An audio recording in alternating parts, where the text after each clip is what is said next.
Okay, so I showed you 3 different options on how to save videos in CLO.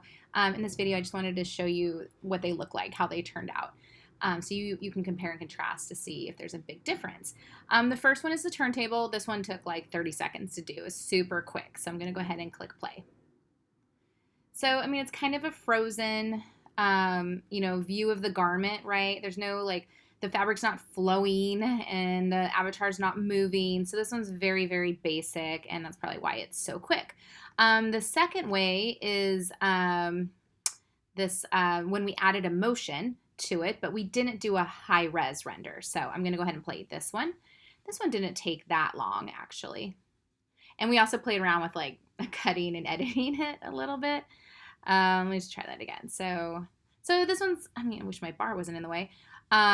This one's good because you do get to see the flow of the dress. Let's see if there's a way I can get that bar out. So handy, that user bar, isn't it? Okay.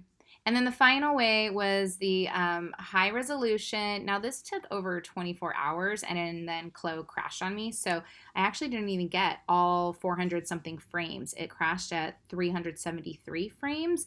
And then, you know what? I also made a mistake. I meant to save it with a clear background and I somehow saved with a white background. So I'll have to double check my settings next time. But I like the idea of the clear background because then you can add whatever background you want in a different video editing software later. So, okay, I wonder if they'll let me play without this bar. Probably not. Okay.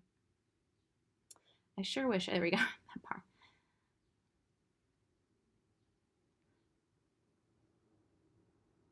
So this is the high res that took all day, more than 24 hours, right? I wonder if it let me do a side by side. I don't know.